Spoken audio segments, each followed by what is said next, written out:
आजीच्या बाजूला आजीच्या बाजूला हां झालं बरोबर.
गायन सेवा नित्य ज्यांचे चरणी लीन आहे अशा श्री नृसिंहसरस्वती स्वामी दत्त महाराजांना व स्वर आणि शब्द ही आत्मसुखाची अधिष्ठाने जिच्या चरणी लीन आहेत अशा माता सरस्वतीला वंदन करून पूजन करून आणि दीपप्रज्वलनानं या महोत्सवाचा शुभारंभ होत आहे. व्यासपीठावरील मान्यवरांना विनंती करतो दीपप्रज्वलन करून या महोत्सवाच्या कार्यक्रमाचा आपण आपल्या शुभहस्ते शुभारंभ करावा.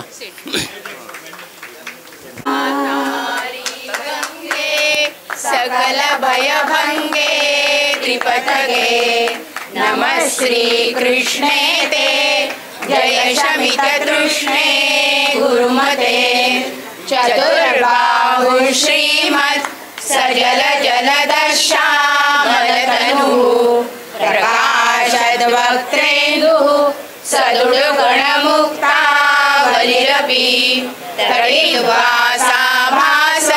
सुनीलकलसन्मौलिरगरुद क्षमाधस्यैयत्रे रविजयति सूनुस्वहितकृत अपि श्रीकृष्णे ते महिमा परपारं व्रजति को न शेषो शेषासै रविकथयितुं वा प्रभवति अतोऽधिकमिदं नमः श्रीकृष्णे ते जय शमित तृष्णे गुरुमते.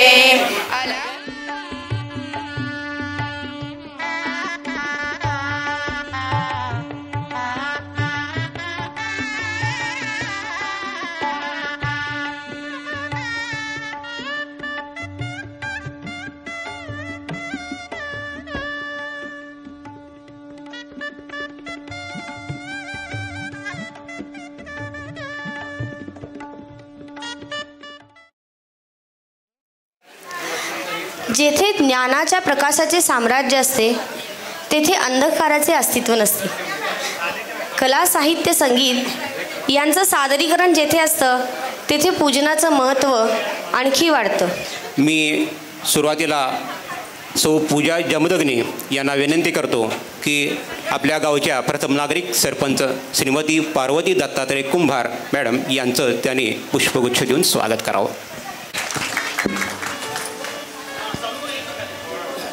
श्री दिगंबर मोरबाळे यांना मी विनंती करते की त्यांनी उपसरपंच श्री अमोल अवधूत पुजारी यांचं स्वागत करावं. दत्त देवस्थानचे सन्माननीय अध्यक्ष संतोष रंगनाथ खोंबारे पुजारी यांचं स्वागत समितीचे कार्याध्यक्ष दत्तात्रय पुजारी करतील. त्यांना विनंती करतो की देवस्थानच्या अध्यक्षांना त्यांनी त्यांचं स्वागत करावं, सन्मानित करावं. साहित्य संगीत कलाप्रेमी मंडळाचे अध्यक्ष श्री बाळासाहेब कुलकर्णी आलासकर यांनी आजच्या आपल्या कार्यक्रमाच्या प्रमुख पाहुण्या धनश्रीताई लेले यांचं स्वागत सौ तृप्ती खोंबारे आणि मंडळाचे अध्यक्ष श्री बाळासाहेब कुलकर्णी आलासकर या दोघांनी करावं अशी मी त्यांना विनंती करते.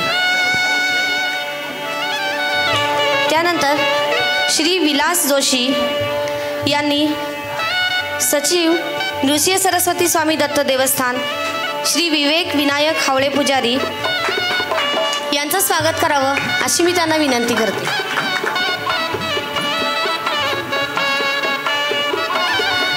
सौ तृप्ती खोंबारे आणि बाळासाहेब कुलकर्णी आलासकर हे आजच्या आपल्या कार्यक्रमाच्या प्रमुख अतिथी धनश्रीताई लैले यांचं स्वागत करत आहेत.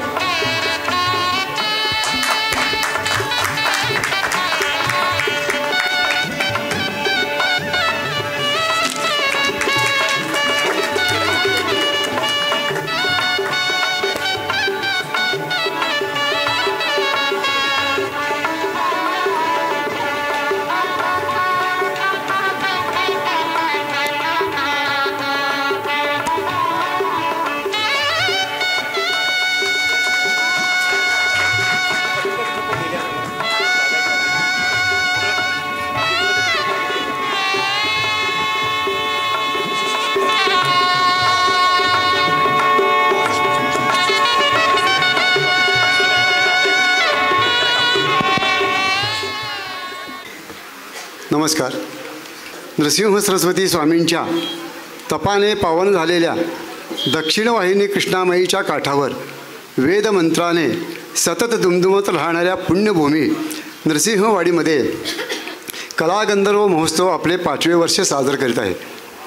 कृष्णामाईला वेण्णा, कोयना आणि पंचगंगा अशा सप्त नद्या येऊन मिळतात आणि अष्टतीर्थे इथे तयार होते. त्याचप्रकारे विविध क्षेत्रातील विद्वान विदुषी यांच्या गंधर्व महोत्सवातील आगमनाने आज इथे साहित्य तीर्थ निर्माण झाले आहे असे म्हटले तर ते वावगे ठरू नये. ज्यांच्या वाणीमध्ये सरस्वतीचे अधिष्ठान आहे, ज्यांच्या भारतीय संस्कृतीतील सर्व वाङ्मयांचा परिपूर्ण अभ्यास आहे, वाणी व्यासंगी विदुषी म्हणून ज्या सर्वदूर ख्याती प्राप्त आहेत, अशा सद्गुणांचे धन आणि आचरणाचे वैभव असणाऱ्या सौ धनश्रीताई लेले या महोत्सवाला अध्यक्ष म्हणून लागल्या हे आमचे परमभाग्य समजतो. मंडळाचा अध्यक्ष या नात्याने मी त्यांचे महोत्सवात स्वागत करतो. तसेच नृसिंहवाडीच्या प्रथम नागरिक श्रीमती पार्वती कुंभार व सर्वांना गुणदोषासकट बरोबर घेऊन जाणारे कुशल नेतृत्व असणारे आमचे परममित्र श्री अमोल विभूते पुजारी उपसरपंच यांचे मी या महोत्सवात हार्दिक स्वागत करतो.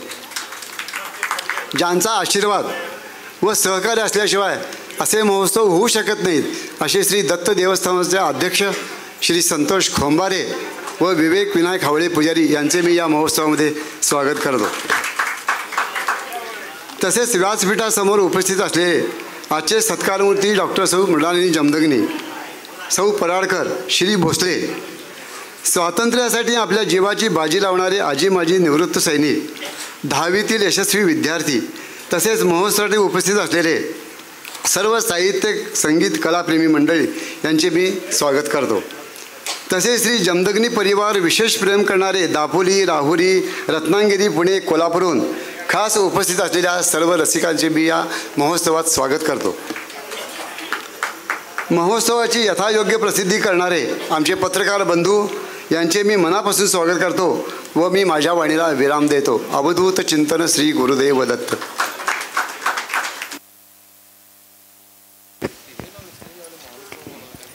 साहित्य महोत्सवाच्या मावळतीच्या 4 वर्षापासून आजच्या या उगवतीच्या वर्षासाठी कलाकारांच्या सुप्त गुणांचा कलाविष्कार कसा होता व इथून पुढे कसा होणार आहे हे प्रास्ताविकातून विशद करण्यासाठी मी डॉक्टर दिनेश फडणीस यांना मंचावर आमंत्रित करत आहे. व्यासपीठावरील आदरणीय मान्यवर आणि इथे जमलेले रसिक बंधू भगिनी, आज मराठी रंगभूमी दिन आहे. या दिनाच्या निमित्तानं इथं उपस्थित असणाऱ्या सर्व नाट्यकर्मींना आणि सर्व नाट्य रसिकांना मी या दिनाच्या मनःपूर्वक शुभेच्छा देतो. रसिक हो, जगण्याचं भान देते ती कला, प्रतिभेचं दान देते ती कला आणि आनंदाचं मंगलगान देते तीही कला. अशा या कलेचा महोत्सव अर्थात कलागंधर्व महोत्सव आज आपण इथं साजरा करण्यासाठी उपस्थित आहोत. दिवाळीच्या आगमनाची चाहूल बहुतेकांना लागलेली आहे आणि मध्ये दिवाळीच्या फराळाची लगबग सुरू झालेली असेल. त्या दिवाळी आधी कलेची दिवाळी साजरी करण्यासाठी आम्ही घेऊन आलोय 5वा कलागंधर्व साहित्य महोत्सव.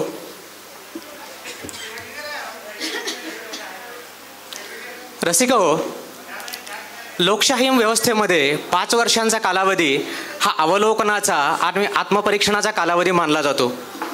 आज या 5व्या कलागंधर्व महोत्सवाच्या प्रस्तावनेसाठी उभा असताना मीही मंडळाच्या 5 वर्षांच्या कार्यकालाचा सूक्ष्म अवलोकन करतो. नृसिंहवाडी ही श्री नृसिंह सरस्वती स्वामी महाराजांच्या तपश्चर्येनं पावन झालेली भूमी आहे. या भूमीला उच्च असा आध्यात्मिक अधिष्ठान प्राप्त आहे. त्याचप्रमाणे नृसिंहवाडीला प्रगल्भ असा सांस्कृतिक वारसा लाभलेला आहे. नृसिंहवाडीमध्ये वर्षभर अनेक धार्मिक कार्यक्रम आणि उत्सव साजरे होत असतात. या कार्यक्रमांच्या माध्यमातून गायनाचे आणि वादनाचे सूर, व्याख्यात्यांचे शब्द अनेकांच्या कानावरून जात असतात. मला असं वाटतं की या कार्यक्रमांच्या माध्यमातून कलेचं बीज प्रत्येकाच्या मनामध्ये रुजवलं जातं. अर्थात कलेच्या या बीजाला कर्तृत्वाच्या बळावर प्रतिभेच्या आसमंतामध्ये बहरायचं असेल तर त्याला अनुकूल वातावरण निर्माण करावं लागतं आणि आमच्या मंडळाच्या माध्यमातून गेली 5 वर्ष हाच प्रयत्न आम्ही करत आहोत. नृसिंहवाडी आणि परिसरातील साहित्य, संगीत आणि कला या क्षेत्रात कार्य करत असणाऱ्या कलाकारांना पाठबळ देणं आणि त्यांना कला सादरीकरणासाठी एक व्यासपीठ उपलब्ध करून देणं या प्रामाणिक हेतूनं गेली 5 वर्ष आम्ही काम करत आहोत. आणि हे सांगताना मला आज खूप आनंद होतोय की आमच्यापैकी आज काही कवींच्या कवितांना राज्यस्तरीय पुरस्कार प्राप्त होत आहेत. काही कलाकार अभिनयाच्या क्षेत्रामध्ये आपलं नाव मोठं करत आहेत, काही उत्तम निवेदक झालेले आहेत, तर काही साहित्यिक, कथाकार म्हणून नावारूपाला येत आहेत. आणि आनंदाची गोष्ट ही की आज या कार्यक्रमामध्ये जेवढे सत्र तुमच्यासमोर सादर होतील त्या सत्रांच्या माध्यमातून नृसिंहवाडीतील 50हून अधिक कलाकार आपली कला इथं सादर करणार आहेत. ही खूप आनंदाची आणि अभिमानाची बाब आहे. आणि याहून आनंदाची बाब ही आहे की आज धनश्रीताई लेलेंच्या रूपानं साक्षात विद्वत्ता आम्हाला आशीर्वाद देण्यासाठी इथं अवतरले आहे. हा आम्ही आमच्या महोत्सवाचा बहुमान समजतो. मंडळातील आम्ही सर्व सदस्यांनी एक स्वप्न उराशी बाळगलेलं आहे की एक ना एक दिवस कलेच्या क्षितिजावर नृसिंहवाडी या गावाचं नाव सुवर्णाक्षराने कोरलं जाईल आणि दत्तगुरूंच्या कृपेनं आणि रसिक प्रेक्षकांच्या आशीर्वादानं हे आमचं स्वप्न नक्की पूर्ण होईल याची मला खात्री आहे. कविता ऐकवल्याशिवाय माईक सोडत नसतात, त्यामुळं जाता जाता एक चारोळी कलेच्या संदर्भात ऐकवतो. कला शिकविते एकच धर्म, मी पण सोडून आपण व्हावे. कला शिकविते एकच धर्म, मी पण सोडून आपण व्हावे. कला साधना करीत असता आनंदाच्या सरीत न्हावे. कला साधना करीत असता आनंदाच्या सरीत न्हावे. धन्यवाद. यानंतर श्री गुरुप्रसाद रिसबूड आपल्या मंडळाचे सदस्य आजच्या प्रमुख अतिथी धनश्रीताई लेले यांचा परिचय करून देतील. आज कलागंधर्व साहित्य महोत्सवाच्या निमित्तानं पाहुण्यांचा परिचय करून द्यायची जबाबदारी माझ्यावर आली. मी विचार करत होतो की काय संबोधनानं यांची म्हणावं. मग नैसर्गिकरित्या माझ्या मनात शब्दाला मॅडम, पण आमच्या अध्यक्षांचा दंडक असा आहे की मराठी शब्द वापरा. मग मराठी शब्द जो त्यांच्या नावातच मिसळून गेला आहे तो ताई हा शब्द मला फार आवडला. आणि ताई या शब्दात प्रेम आहे, उमाळा आहे. मग पण ताई या शब्दामुळं एक अडचण निर्माण होत होती. ताई या शब्दामुळं त्यांचं पाहुणे पण संपणार होतं. ते आता आमच्या घरातल्याच झालेले आहेत. आणि थोड्या वेळानं हे विचार तुम्ही त्यांच्या घरात घेऊन गेला त्या ते प्रत्येकाच्या घराघरातल्या होतील. अशा ह्या आपल्या ताई आज लौकिक अर्थानं त्यांचं बरंच कागद माझ्याकडे आला आहे. पण सगळ्यात महत्त्वाचं जर त्यांचं कुठलं वैशिष्ट्य असेल की जे मला जाणवलं त्यांच्या यूट्यूबवरती वाचताना, तर त्या अत्यंत प्रभावशाली वक्त्या आहेत. आता दत्त देवस्थान असू दे, उपसरपंच असू देत किंवा आमचे अनेक देणगीदार असू देत, हे सगळे एवढे आम्हाला सगळी मदत करून हा महोत्सव घडवण्याची खटाटोप कशासाठी करत असतात की चांगले विचार, चांगले संस्कार लोकांच्या घरापर्यंत पोचावेत, त्या संस्कारांचं आचरणात रूपांतर व्हावं आणि समाजात बदल घडावा, यासाठी हे आम्हाला एवढे मदत करत असतात. आणि आज ताई आम्हाला पाहुण्या म्हणून मिळाल्यामुळं त्यांच्या महोत्सवाचं आणि त्यांच्या मदतीचं खरोखरच सार्थक झालंय. आपल्याला मी प्रभावशील वक्ता असं एवढ्यासाठी म्हटलं की आपण काय असतं, एखाद्या व्याख्यानाचा जो प्रभाव आहे तो तास 2 तास राहतो आणि त्यानंतर परत ए रे माझ्या मागल्या आपण आहे तसंच वागायला लागतो. पण ताईंच्या शब्दावरती सरस्वतीची अशी कृपा आहे की मला खात्री आहे की त्यांचे विचार ऐकल्यानंतर तुम्ही हे विचार घरापर्यंत घेऊन जावाल, ते संस्कार आपल्या मुलाबाळांच्यावर देखील कराल आणि त्या आचरणातून समाजामध्ये चांगल्या पद्धतीचा बदल घडेल इतकी ताकद त्यांच्या शब्दात आहे. आणि म्हणून त्यांच्या उपस्थितीमुळं आजच्या महोत्सवाचं सार्थक झाले.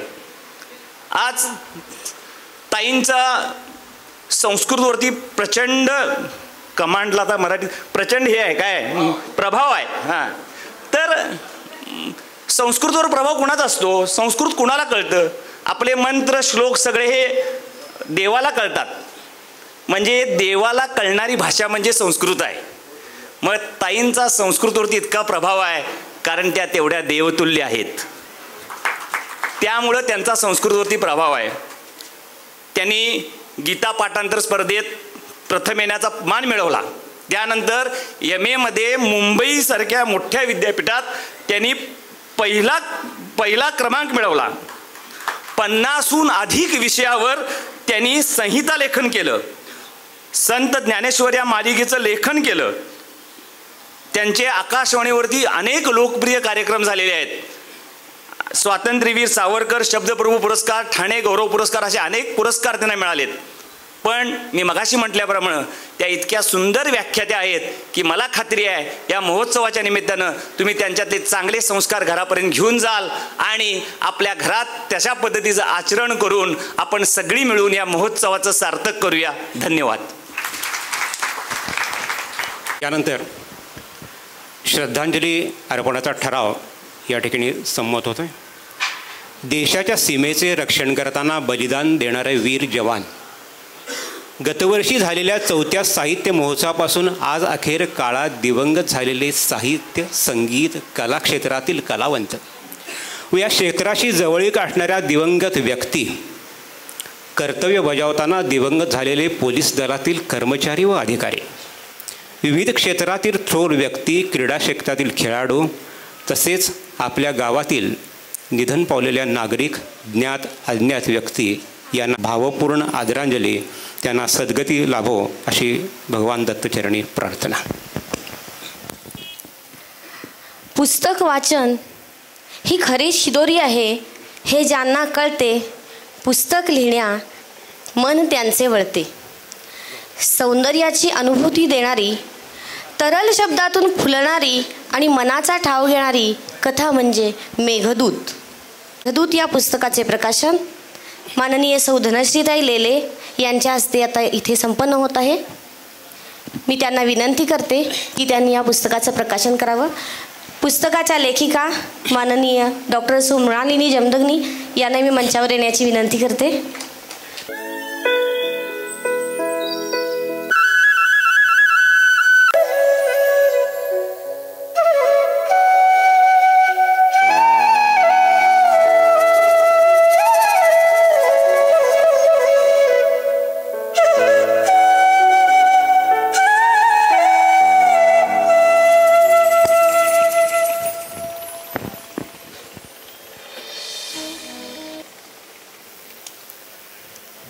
सर्वांनी स्थानापन्न व्हावं अशी मी विनंती करते. कित्येक कळप शोधल्यानंतर कस्तुरी मृग सापडतो. हजारो शिंपले उघडल्यानंतर एक सुंदर मोती दिसतो. कर्तृत्ववान आणि गुणसंपन्न व्यक्ती अशाच असतात. त्या असामान्य असतात. अनेकांमधून त्या उठून दिसतात. दत्त सहकारी साखर कारखान्याचे सन्मान्य चेअरमन उद्यान पंडित गणपतराव दादा पाटील आपल्या कार्यक्रमाच्या या ठिकाणी त्यांचं आगमन झालेलं आहे. सर्वांच्या तर्फे त्यांचं हार्दिक हार्दिक स्वागत.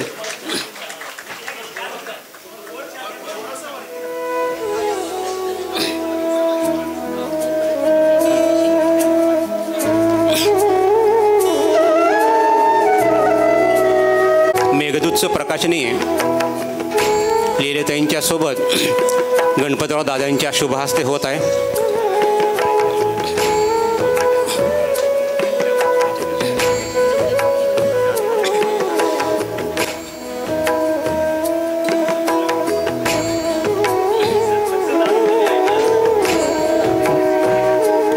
जमदग्नी काका यांनीही मंचावर उपस्थित राहावं.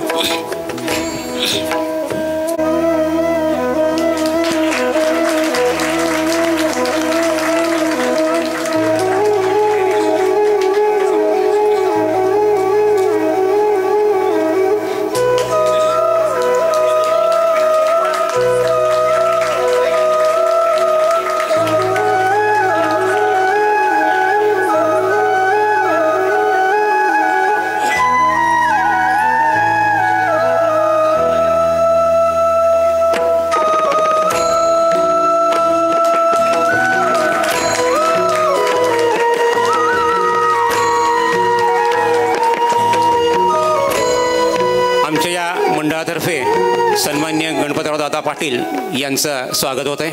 मंडळाचे अध्यक्ष बाळासाहेब कुलकर्णी आलासकर यांना विनंती करतो की दादांचं त्यांनी स्वागत करावं.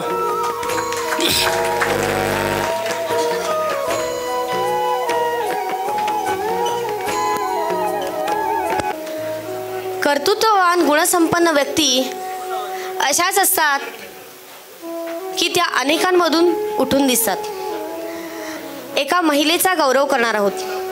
प्रेम, वात्सल्य, ममता यांचे भांडार म्हणजे स्त्री.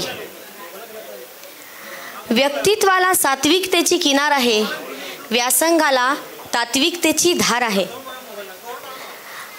असंच व्यक्तिमत्व असणाऱ्या आपल्या सर्वांच्या लाडक्या डॉक्टर सौ मृणालिनी बालकृष्ण जमदग्नी म्हणजेच सर्वांच्या अलका काकू यांचा आज आपल्या मंडळातर्फे जीवन गौरव पुरस्कार या पुरस्काराने सन्मान होणार आहे. तरी मी आजच्या महोत्सवाच्या अध्यक्षा धनश्रीताई लेले यांना विनंती करते की त्यांनी जमदग्नी काकूंना जीवन गौरव पुरस्काराने सन्मानित करावं. सो मृणालिनीताई जमदग्नी यांचा जीवन गौरव पुरस्काराने या ठिकाणी सन्मान होत आहे. धनश्रीताई लेले यांना विनंती करतो की त्यांना या काकूंचा यथोचित असा जीवन गौरव पुरस्काराने सन्मान करावा. 2005 मध्ये महात्मा फुले कृषी विद्यापीठ राहुरी येथे महिला आदर्श म्हणून त्यांचा विशेष गौरव करण्यात आलेला होता. कविगुरू कुलगुरू कालिदास यांच्या मेघदूत या संस्कृत काव्याचे मराठीतून गद्य रूपांतर जमदग्नी काकू यांनी केलेलं आहे. जवळपास 33 संकीर्ण लेखन काकूंच्या हस्ते झालेलं आहे. पुण्यभूमी नृसिंहवाडी या ग्रंथाचे सहलेखन वामनराज प्रकाशन पुणे यामध्येही काकूंचा मोठा सहभाग आहे. श्री क्षेत्र कृष्णातरी पुस्तक 2004 मध्ये प्रकाशित झालेलं होतं. अशा सौ जमदग्नी काकू यांचा या ठिकाणी जीवन गौरव पुरस्काराने सन्मान होत आहे.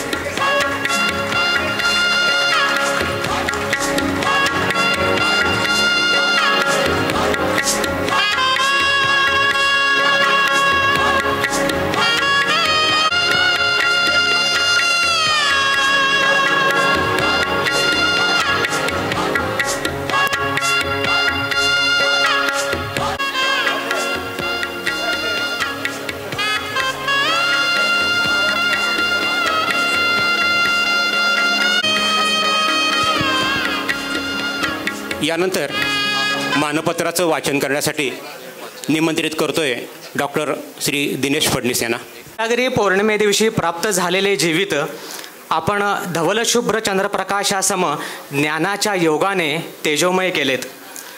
निसर्गदत्त बुद्धिमत्तेला अथक परिश्रमाची जोड देऊन आपण मिळवलेली विद्यावाचस्पती ही पदवी आपल्या कर्तृत्वाचा मानबिंदू ठरलेली आहे. यासाठी आपण निवडलेला मानवतावाद के परिप्रेक्ष्य में आचार्य हजारी प्रसाद द्विवेदी के साहित्य का अनुशीलन हा विषय आपल्या कुशाग्र विद्वत्तेची साक्ष देत आहे. ज्ञानार्जनासोबत ज्ञानदानाचे परमपवित्र कार्यही आपण तितक्याच निष्ठेने पार पाडले. श्री क्षेत्र कृष्णातीरी मेघदूत एक भावतरल प्रीतिकथा ही आपण साकारलेली ग्रंथसंपदा, पुण्यभूमी नृसिंहवाडी या ग्रंथासाठी सहलेखन व विविधांगी स्फुटलेखनाच्या माध्यमातून मराठी साहित्य विश्वात आपण एक आढळ स्थान निर्माण केले आहे. नृसिंहवाडी या परमपावन भूमीत एकवीरा भजनी मंडळाची स्थापना करून आपण संस्कारवाही स्त्री शक्तीचा अद्भुत आविष्कार सादर केलात. श्री विष्णू सहस्त्रनाम या स्तोत्रांची संथा नृसिंहवाडीतील नारी शक्तीला देऊन आपण सनातन हिंदू धर्माची ज्योत अभिमानाने प्रज्वलित ठेवलीत. संस्कार भारतीसाठी आपण दिलेले योगदान नृसिंहवाडीतील भावी पिढ्यांसाठी खचितच प्रेरणादायी आहे. सामाजिक कर्तृत्वासोबत आपण लौकिक नात्यांनाही यथायोग्य न्याय दिलात. आपले पती डॉक्टर बाळकृष्ण जमदग्नी यांच्या गगनभरारीत आपण सक्रिय सहभागाच्या रूपाने अंतर्भूत झालात. आपणासारख्या चतुरस्त्र, व्यासंगी व कर्मपरायण विदुषींना हा जीवनगौरव पुरस्कार प्रदान करताना आम्हास अनुभूत समाधान प्राप्त होत आहे. ज्ञानोपासनेच्या योगाने सुखाशी असणारा आपला अनुबंध यथोत्तर दृढ होत राहावा ही श्री दत्तचरणी प्रार्थना. धन्यवाद. धन्यवाद. पुष्पा नाडगौडा, मृणालिनी जमदग्नी यांच्या एक मैत्रीण, ह्या त्यांच्याबद्दल आपले 4 शब्द व्यक्त करणार आहेत. व्यासपीठावरील मान्यवरांना नमस्कार. साहित्य संगीत कलाप्रेमी मंडळ श्री क्षेत्र नृसिंहवाडी यांच्या कलागंधर्व महोत्सवामध्ये माझी मैत्रीण सौ अलका मृणालिनी जमदग्नी हिचा जीवनगौरव पुरस्कार देऊन सत्कार होतोय याचा मला मनस्वी आनंद होतोय. माझी एक सात्विक सोज्वळ सखी, तिचा सत्कार तशाच सात्विक सोज्वळ ज्ञानी अशा धनश्रीजी लेले यांच्या हस्ते होतोय. गुणी गुणी नो वेत्ती असंच काही सर. हा एक अलौकिक प्रसंग आहे आणि मला माझ्या सखीबद्दल 4 शब्द बोलायला मिळत आहेत ही गौरवाची गोष्ट आहे. जमदग्नी दाम्पत्यांचे सगळे जीवन तेजाने नाहिलेले आहे. सरांच्या ॲग्री संदर्भातील संशोधन कार्य, त्यांना मिळालेले अनेक पुरस्कार, त्यांचे शेतकऱ्यांच्या जीवनातील अनन्यसाधारण स्थान, तरीही पाय जमिनीवर असणारे अत्यंत कार्यक्षम जीवतोड मेहनत करणारे असेमचे सर आणि त्यांना शोभेशी, सर्वार्थाने शोभेशी माझी मैत्रीण अलका. अलकाला मी केव्हापासून ओळखते? 1975 सालच्या नोव्हेंबर महिन्यात आम्ही दोघी टेलिफोन खात्यात नोकरीला लागलो तेव्हापासून, म्हणजे जवळजवळ 48 वर्षांपासून. दोघींच्या आयुष्यात अनेक वळणे, अनेक स्थानकं आली, पण मैत्रीचा प्रवाह खंडित झाला नाही. उलट दोन्ही कुटुंबे या स्नेहबंधनात बद्ध झाली. अलका ठकारची मृणालिनी जमदग्नी झाली, नंतर श्रीरंग सईची आई झाली, ईशान, कृष्णेंदू, भार्गव, नभाची आजी झाली. दापोली ते दिल्ली, राहुरी, पुणे, कलकत्ता इथे वास्तव्य झालं, पण वाडीची नाळ कधी तुटली नाही. ती जेव्हा सून म्हणून आली तेव्हा परफेक्ट सून होती.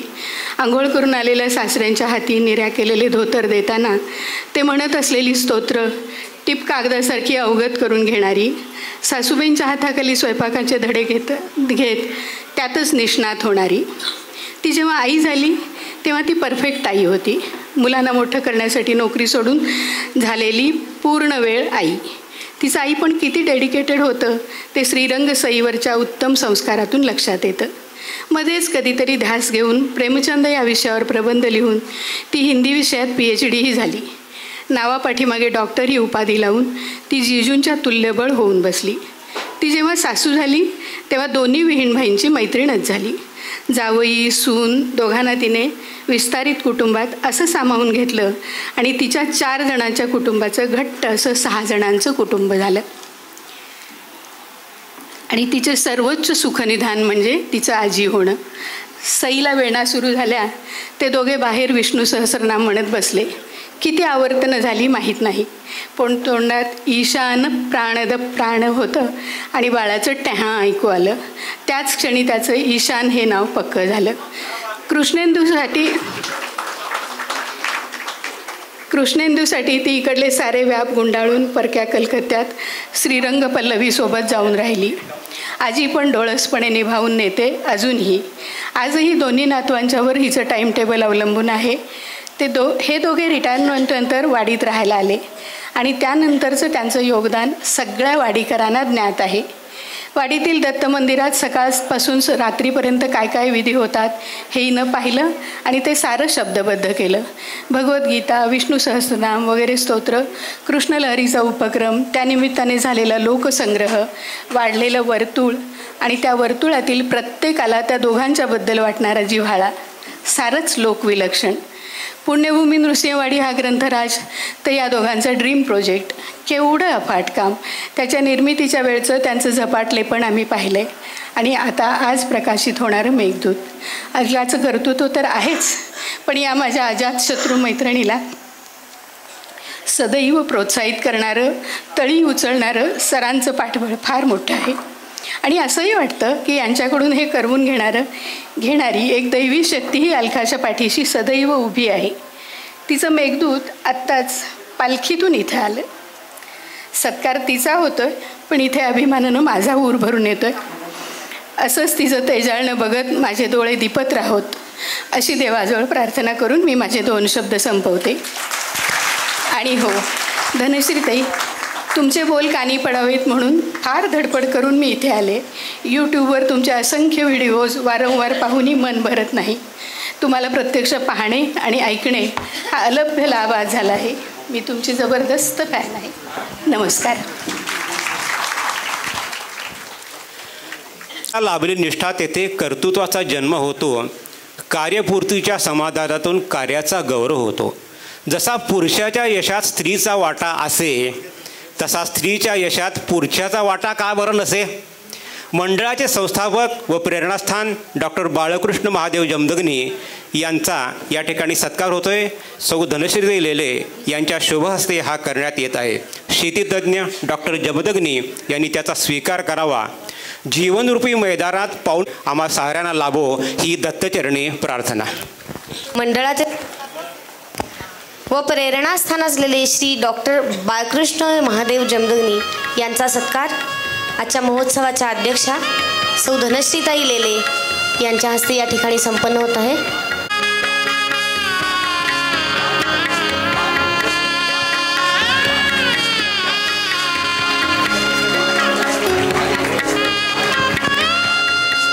महात्मा फुले कृषी विद्यापीठ येथून निवृत्त प्रमुख शास्त्रज्ञ कडधान्य संशोधनामध्ये प्रकल्प काकाने लिहिलेला आहे आणि अत्यंत थोर शेतीतज्ञ म्हणून काकांचा नावलौकिक नरसोबावाडी आणि परिसरामध्ये आहे. ज्यांना जीवनगौरव पुरस्काराने सन्मानित करण्यात आले आहे डॉक्टर सौ मृणालिनी जमदग्नी यांना मी विनंती करते की त्यांनी थोडक्यात आपले मनोगत व्यक्त करावे. धूत चिंतन श्री गुरुदेव दत्त. खरं म्हणजे आजच्या कार्यक्रमाला माझ्यासाठी तुम्ही आला आहेत हे खूप आनंदाची गोष्ट आहे. पण जे तुमच्या श्रुती अगदी परितृप्त होणार आहेत ते धनश्रीताईंच्या बोलण्यामुळे. त्यामुळे मी जास्त वेळ न घेता अगदी थोडक्यात माझ्याबद्दल आत्तापर्यंत खूप सांगून झालेलं आहे. थोडक्यामध्ये मी आपलं मनोगत व्यक्त करते. आणि ह्या साहित्यकला संगीत मंडळाचा जो माझ्यावरती जो विश्वास दाखवला आणि हा पुरस्कार मला प्रदान केला त्याबद्दल प्रथम त्यांचे अभिवादन करते आणि 2 शब्द सांगते.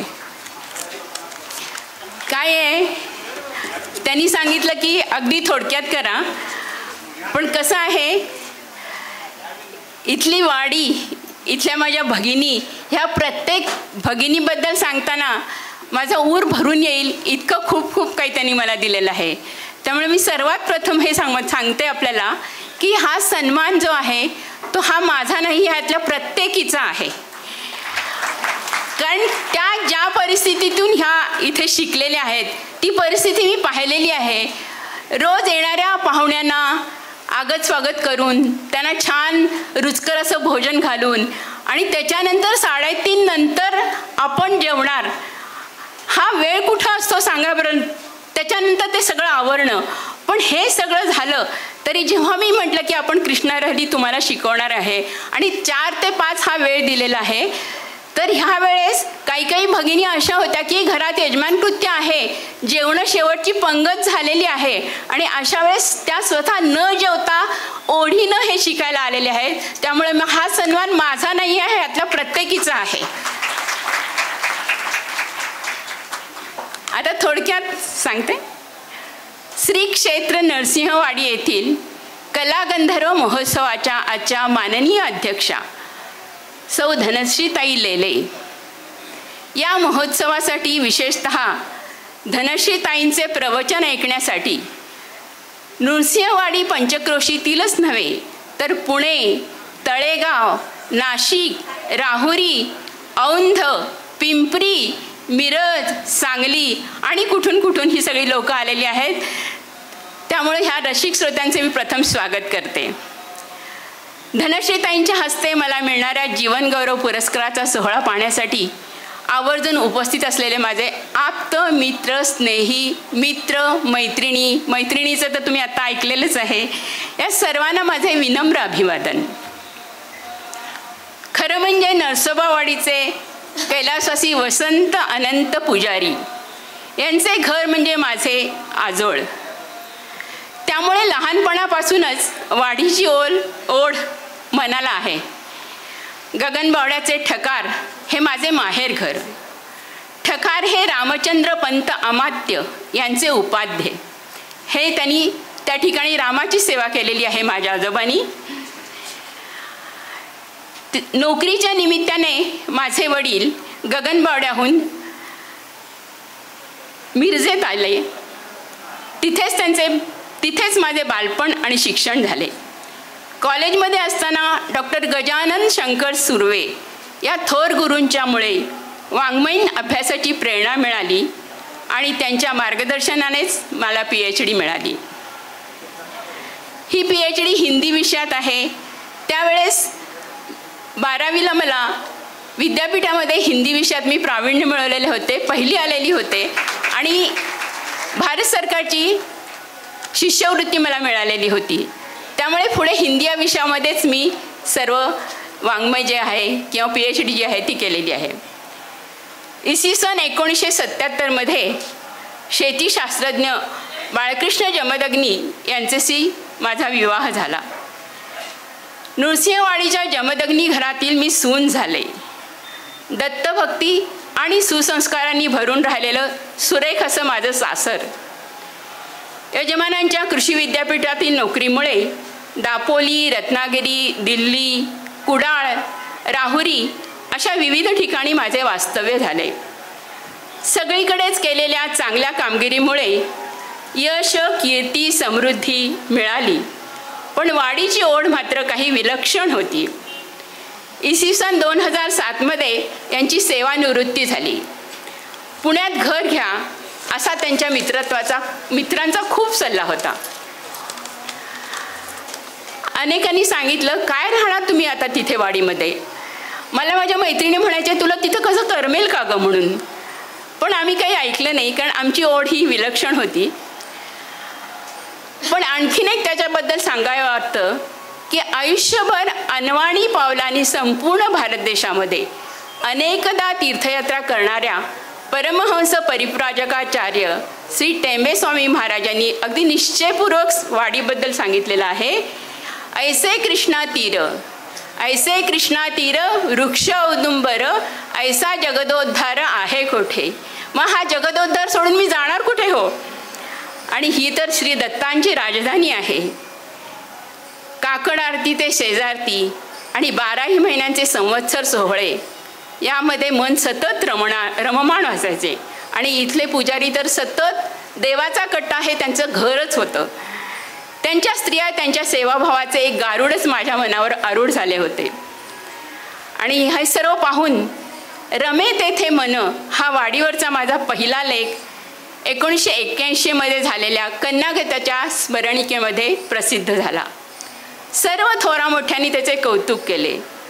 पुढे काकड आरती ते शेजारती या आणखी एका लेखाची अनेक मान्यवरांनी इतकी प्रशंसा केली.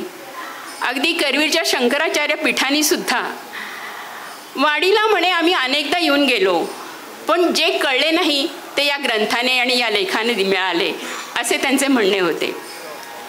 वाडीचे महात्म्य श्रींच्या पादुकांमुळे तर आहेच, पण श्री रामचंद्र योगी, श्री गोपाळ स्वामी, श्री नारायण स्वामी, टेंबे स्वामी महाराज, मौनी स्वामी, दीक्षित स्वामी अशा विशेषतः आणि ह्या पूजाजी जनांची थोरवी यांची जी परंपरा आहे या सर्वांचा तपशील कुठेतरी नोंद व्हावा असं आम्हाला वाटत होतं. आणि गेली 5 वर्षे 7 वर्षे आम्ही त्याच्यासाठी दोघांनी प्रयत्न केलेला आहे. आणि 816 पृष्ठांचा पुण्यभूमी नृसिंहवाडी हा ग्रंथ आम्ही उभयताने लिहिला. श्री क्षेत्र नरसिंहवाडीमध्ये अनेक उत्सव होतात, पण श्री कृष्णावेणी मातेचा रथसप्तमीपासून सुरू होणारा उत्सव हा एक वेगळ्याच संवेदनशीलता सोहळा आहे. कीर्तन, गायन, प्रवचनाबरोबरच श्री कृष्णा लहरीचे पुराण येथे असते. 55 श्लोकांचे हे स्तोत्र परमहंस परिव्राजकाचार्य श्री टेंबे स्वामी महाराजांच्या ऋतंभरा प्रज्ञेतून निर्माण झालेले आहे. निवृत्तीनंतर आम्ही येथे आलो आणि या स्तोत्राची संथा सुरू केली. 60 भगिनींनी ते मुखोद्गत केले. आता त्यांची संख्या 100च्या वर झालेली आहे. आणि या उत्सवात दररोज दुपारी म्हणण्याची पद्धत सुरू झाली. त्याचबरोबर इतर 24 नद्यांचीही आम्ही स्तोत्रे त्यांना शिकवली. वास्तविक टेंबे स्वामींची जी भाषा आहे, संस्कृत भाषा आहे, ती खूप क्लिष्ट आणि कठीण आहे. पण ज्यांना अगदी काही आम्हाला येणार नाही असं म्हणायचे आणि म्हणताना आमच्या जिभेचे तुकडे पडले असे म्हणायच्या, पण त्या आता इतकं सुंदर त्याचं म्हणतात, त्याचा मला खरोखर अभिमान वाटतो. विष्णू सहस्रनामही शिकवले, काही काळ गीता पण शिकवली. आणि ह्या सगळ्या ज्या ॲक्टिव्हिटीज म्हणा ते पाहून इथले कैलासवासी दत्तदास बुवा घाग यांनी आमच्या मंडळाला एकवीरा भगिनी मंडळ म्हणून असे नाव दिले आणि ते आजही आमच्या इथे चालू आहे. या एकवीरा भगिनींची कीर्ती आता चहूकडे पसरू लागली आहे. पंचक्रोशी त्यांना उत्सवाच्या निमित्ताने निमंत्रणे येतात. या उपक्रमाला आता 12 वर्ष पूर्ण झाली आहेत. गेल्या अधिक मासात तर एकवीरा मंडळाच्या 80 ते 100 भगिनींनी श्री दत्त मंदिरात विष्णू सहस्रनामाचे आणि नंदाच्या स्तोत्रांचे 33 दिवस पाठ म्हटले. एक उत्साह आणि उन्मेष या वाडीमधल्या स्त्रियांच्यामध्ये निर्माण झाला आहे. आणि मला हे अर्जवाने नमूद करावं वाटतं की दत्त देवस्थान संस्था ह्या सगळ्यांना आम्हाला खूप पाठिंबा देते. जेव्हा हा कार्यक्रम महिना झाला अधिक महिना, तेव्हा ह्या सगळ्यांचं अगदी वस्त्र देऊन, नारळ खण देऊन, साडी देऊन सगळ्यांचा सन्मान केलेला त्यांनी. त्याबद्दल खरोखरच मी देवस्थानचे आभारी आहे. इसवी सन 2010 भारत सरकारद्वारा आयोजित कैलास मानस पायी यात्रेत जाण्याचे भाग्य मला मिळाले. माझी ही यात्रा निर्विघ्नपणे पार पडावी म्हणून ह्या सगळ्या एकविरी भगिनी दररोज रामरक्षा आणि सहस्रनामाचे पाठ म्हणत होत्या. केवढीही माझ्याविषयी त्यांच्यामध्ये आस्था आहे हे मला समजले. त्यानंतर नर्मदा परिक्रमा. आज मला नर्मदा परिक्रमा म्हणताना माझी एक भगिनी आहे मंगल खोंबारे, तिनं 4 वेळा पायी चालत जाऊन ही परिक्रमा केलेली आहे. आणि त्याच्यानंतर अजूनही त्या सगळ्यांना घेऊन जातात आणि इतकी उत्तम करून दाखवतात. त्यामुळं खरं म्हणजे ती कृष्णेची भगिनी आहे नर्मदा असेच मला वाटते. वाडीतल्या कृष्णावेणी उत्सवाच्या आरंभ दिवशी श्री कागलकर यांच्या घरापासून आणि मंदिरापर्यंत रांगोळ्या आणि पायघडा घालण्याची पद्धत आमच्या संस्कार भारती मधील तरुण तरुणींनी सुरू केलेली आहे. आणि ह्याचा फायदा असा झाला की आजूबाजूच्या परिसरातील, कारण त्याच्या आधी 8 दिवस आम्ही ते शिबिर घेतो आणि त्या शिबिरामध्ये ह्या सगळ्या संस्कार भारतीच्या मुली प्रॅक्टिस करतात आणि त्या कागलकरांच्या घरापासून ते नदीपर्यंत इतकी सुंदर पायघड्या घालतात की लोक अक्षरशः असं ते बघत आणि आदल्या दिवशीचा तो दिवस तर फारच महत्त्वाचा असतो. कारण आदल्या दिवशी ते आखणं, त्या चुनेनी त्याच्या रेषा मारणं, कोणी कुठं उभारायचं, कुठला ग्रुप कुठं करायचा, हे सगळं जे आयोजन असते ते पहाट कधी होते ते कळायचं नाही आणि पहाट झाल्यावरती आमची रांगोळी सुरू व्हायची. हा एक अतिशय आनंदाची अशी अनुभूती ह्या इथे मिळते. ब्रह्मप्रहरी दिगंबराचे भजन म्हणत ग्रामपरिक्रमा करण्याची पद्धत इथली आहे आणि ही टेंबेस्वामी महाराजांनी सुरू केलेली आहे आणि जवळजवळ आता ह्या गोष्टीला 125 वर्ष झालेली आहेत. ही अव्याहत चालू आहे आणि म्हणून मला हे एक विशेष सांगावं वाटतं की वाडीत कोणी गजर लावत नाही. दिगंबरा आला म्हटलं की त्या उठतात, सडा समार्जन करतात आणि पुजारी लोक देवाकडे आपली पावलं चालतात. या ठिकाणची दत्त महाराजांची पालखी तर अवर्णनीय आहे. खूप जण जेव्हा आम्ही सगळी गावे हिंडतो आणि नरसिंहवाडीची आहे म्हटल्यावरती सगळ्यांना लगेच हा काय पालखी असती हो तुमची असं म्हणतात, तेव्हा आमची कॉलर ताठ होते. इथे खूप आता बदल झालेला आहे, पण पूर्वी पाणवठा होता, दगडी पायऱ्या होत्या. तर ह्या सगळ्या आठवणी जुन्या लोकांच्या मनात आहेत आणि रात्री अंधार कट्टा होता, आता हा सगळीकडे चकचकाट आहे आणि त्यावेळेस त्या लोकांनी जे जीवन जगलेलं आहे त्याच्या आठवणी यांच्या इथल्या माहेरवाशिणी काढतात बरं का. ते श्रावण महिन्यात दरवर्षी होणारा दक्षिणद्वार हा तर आता ह्या म्हणजे माध्यमांनी खूप सगळीकडे प्रसारित झालेला आहे. आम्हाला फोन येतात, झाला का हो दक्षिणद्वार, कधी होणार आहे. म्हटलं ते सांगता येत नाही. तिथे रात्रभर बसलेली असतात लोक, ज्या वेळेस होतात तेव्हा सगळेजण तिथं स्नान करतात म्हटलं. आणि त्याच्यासाठी अजूनही लोक म्हणतात की पाऊस पडायला लागले की वाडीला जायचं आहे बरं का दक्षिणद्वारला. म्हणजे इतकी ही वाडी सगळ्यांच्या मनात सोन्याची काडी बनून राहिलेली आहे. तर ह्या पादुकांची जी त्रिकाळ पूजा आहे, दत्तांची देखणी स्वारी आहे, पेढे, बर्फी, बासुंदी, तर ऐन उन्हाळ्यात सुद्धा हे दिसणारे कृष्णेचे पात्र, त्यात हिंदणारी नौका, पहाटेच कृष्णा घाटावर स्नानासाठी येणारी विप्रमंडळी, समस्त पूर्वजांचा उद्धार करणारी काकड आरती, अशा विलोभनीय वातावरणात इथं नित्य कार्यक्रम होते. आणि ह्या आठवणी काही संवेदनशील कविता करणाऱ्यांच्या मनात येतात आणि आमच्या एकवेरी भगिनी त्यातलं ते गाणं म्हणतात. मन नरसोबा वाडीत सोन्याच्या काडीत, मन नरसोबा वाडीत सोन्याच्या काडीत, मन नाजूक अशी मोती माळ, मन नाजूक अशी मोती माळ, कृष्णा वेणीच्या गळ्यात, मन नरसोबा वाडीत. आणि ह्या कवी हे जे इतकं सुंदर गीत आहे की हे गीत म्हटल्याशिवाय आमच्या ज्या म्हणण्याची पूर्तताच होत नाही. आणि मला खूप अत्यंत अभिमानाने सांगायचं वाटतं की हे जे गीत लिहिलेलं आहे ते डॉक्टर बाळकृष्ण जभारनी यांची ही रचना आहे. सर्व एकविरा भगिनी मंडळाच्या वतीने सौ धनश्रीताईंना मी आज मनापासून एक विनंती केलेली आहे की ज्याप्रमाणे काशीला त्यांनी नावेत बसून गंगाधरी सांगितली, तशी ह्या ठिकाणी ह्या कृष्णा नदीच्या ह्या आमच्या दत्त महाराजांच्या समोर त्यांनी आपली कृष्णाधरी सांगावी आणि त्याचा आम्ही मनसोक्त आनंद घ्यावा ही त्यांना मी मगाशीच त्यांना विनंती केलेली आहे आणि त्यांनी अवश्य करूया असं म्हणून सांगितलेलं आहे. तेव्हा आपण ह्याच्यापेक्षा दुप्पट संख्येने त्या कार्यक्रमाला यायचं आहे. नरसिंहवाडीच्या साहित्य संगीत कलाप्रेमी मंडळाचा उत्साह अवर्णनीय आहे. या मंडळाने गावातल्याच नव्हे तर परिसरातील अनेक साहित्य संगीत कलाप्रेमी मंडळींना एक मोठे व्यासपीठ मिळवून दिले आहे. त्यात अनेक लहान थोर स्त्री पुरुष मुले मुलींना संधी मिळवून दिली आहे. त्यांचा आत्मविश्वास वाढवला आहे आणि उत्साह वाढवला आहे. दरवर्षी एखादा विद्वान, साहित्यिक, कवी, कलाकार यांचा गौरव ही सुंदर परंपरा त्यांनी सुरू केली आहे. या वर्षीचा जीवन गौरव पुरस्कार तो सुद्धा विदुषी आणि प्रत्यक्ष शारदा असलेल्या धनश्री लेले यांच्या हस्ते मला दिल्याबद्दल या मंडळाचे मी अध्यक्ष आणि सर्व संचालक मंडळाचे मनापासून आभार मानते, कृतज्ञता व्यक्त करते. खरं म्हणजे हा सत्कार केवळ माझ्या एकटीचा नाही आहे, मला मोठेपणा देणाऱ्या या माझ्या एकवीरा भगिनी मंडळाचा आणि संस्कार भारतीच्या कार्यकर्त्यांचा आहे. आजवर मला मिळालेले शिक्षण, यश, कीर्ती, समृद्धी याला मी वैभव म्हणते. पण वैभवापेक्षा ऐश्वर हे खूप वेगळं असतं.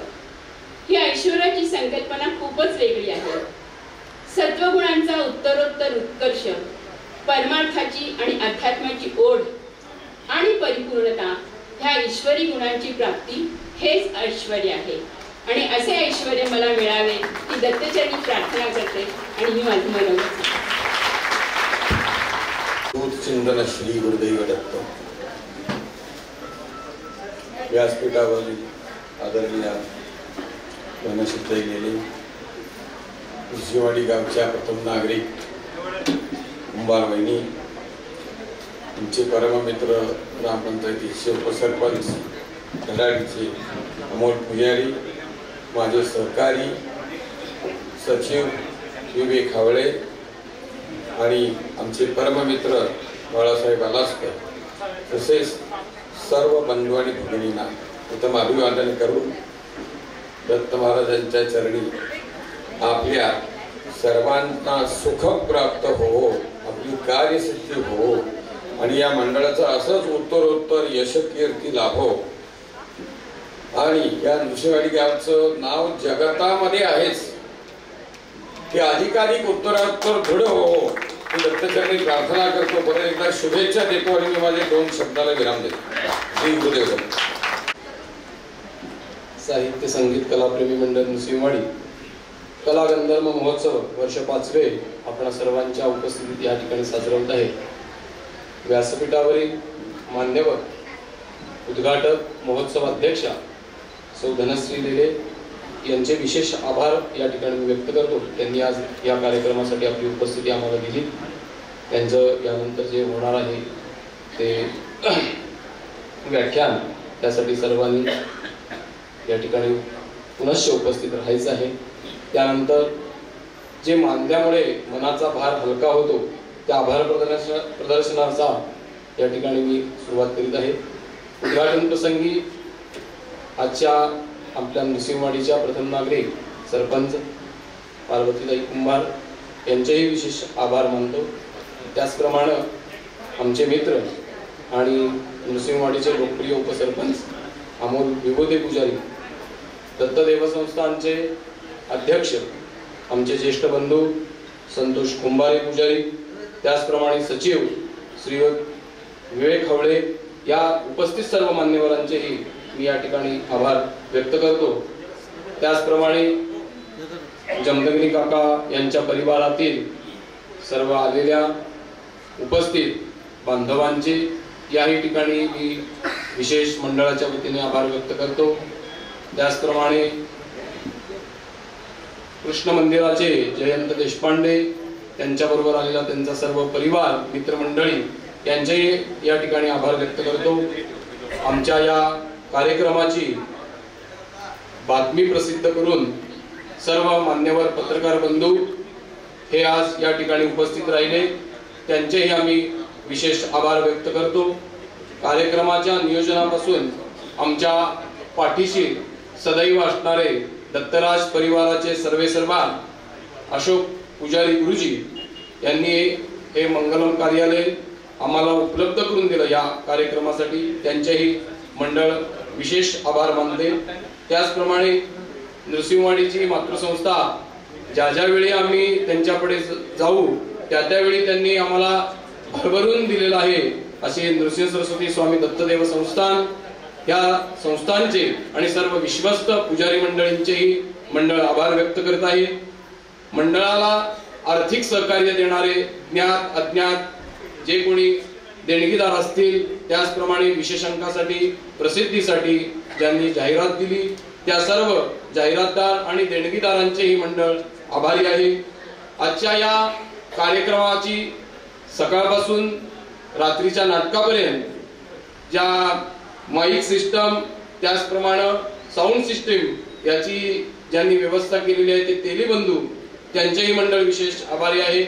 मंडळाची कार्यक्रम पत्रिका करण्यासाठी ज्यांनी विशेष सहकार्य देऊन आम्हाला मदत केली त्या शोभा मुद्रणालयाचे अमित पवार यांचेही मंडळ आभारी आहे.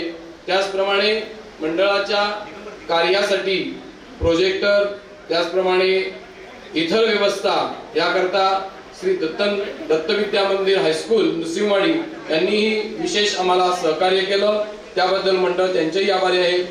या सर्वांच्या सहकार्याविना महोत्सवाचे नियोजनाचे शुभधनुष्य आम्हाला पेरणे अशक्य असतं. तर ते शेवटी आपणा सर्वांनी या कार्यक्रमाचा आज होणाऱ्या सर्व सत्रांचा आपण सर्वांनी लाभ घ्यावा आणि सर्वांनी आपली उपस्थिती दर्शवली त्याबद्दल आपणा सर्व रसिक जनांचे विशेष आभार. धन्यवाद.